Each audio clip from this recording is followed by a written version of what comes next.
Well, day 12 and the partial government shutdown will go on as blame goes back and forth between Democrats and Republicans. At a cabinet meeting today, President Trump says the shutdown could go on for a long time. We're in the shutdown because of the fact that the Democrats are looking to 2020.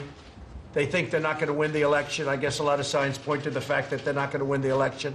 I hope they're not going to win the election. But they view this as an election point for them. I actually think it's bad politics, but I'm not thinking about the politics. I'm thinking about what's right and what's wrong.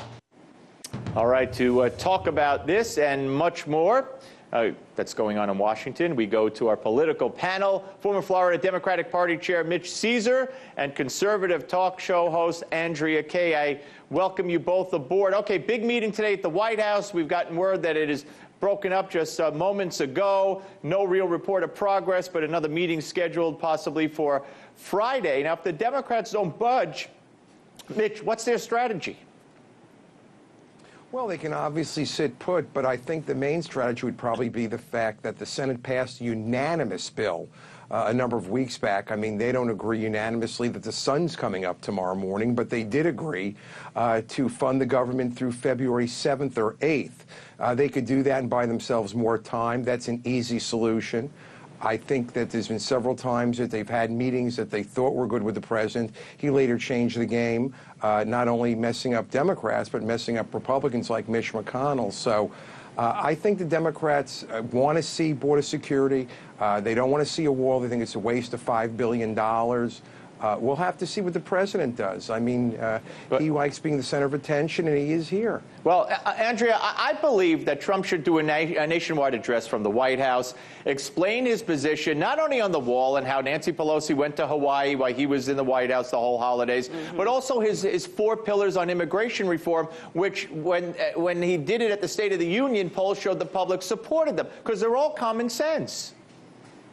Yeah, they're all common sense, and that's why the American people voted for President Trump. When they chanted at his rallies, build the wall and seal the border, they meant it. This is not just about President Trump. This is about the American people. I love your idea.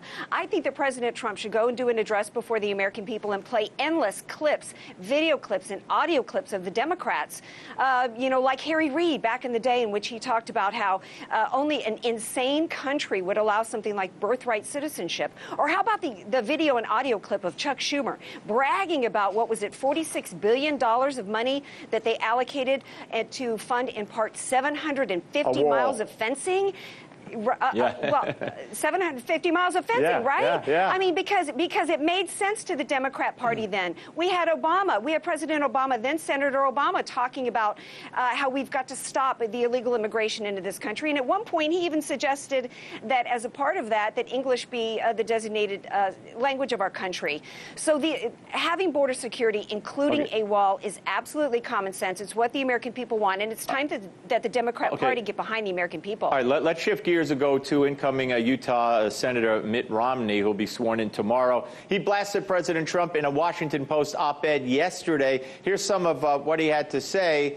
It's well known that Donald Trump was not my first choice for the Republican presidential nomination. After he became the nominee, I hoped that the campaign, he would refrain from resentment and name-calling, and he did not. And when he won the election, I hoped he would rise to the occasion. His early appointments of Tillerson, Sessions, Haley, and Cohn, and McMaster, Kelly, and Mattis were encouraging. But on balance, his conduct over the past 2 years, particularly his actions this last month, is evidence that the president has not risen to the mantle of the office. Trump responded by telling him to be a team player and win. Grandstanding by Romney, Andrea? Yeah, absolutely. But I'm kind of glad he did, because it reminds the American people why he lost in 2012.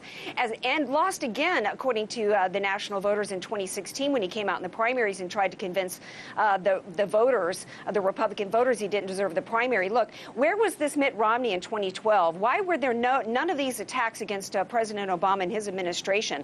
Talk about character issues.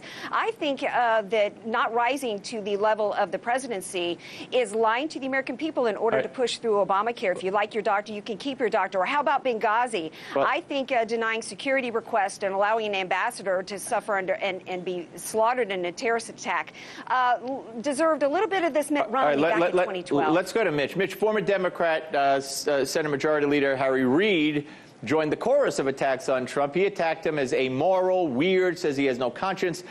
This is a man who once accused then candidate Romney, when he was running for president, of not paying his taxes and then defended it after the fact. Let's watch. Hasn't paid any taxes for 10 years. Let him prove that he has paid taxes, because he hasn't. Some people have even called it McCarthyite. Well, they call it whatever they want. Romney didn't win, did he? So, Mitch, is Reid the one to say that Trump he's amoral?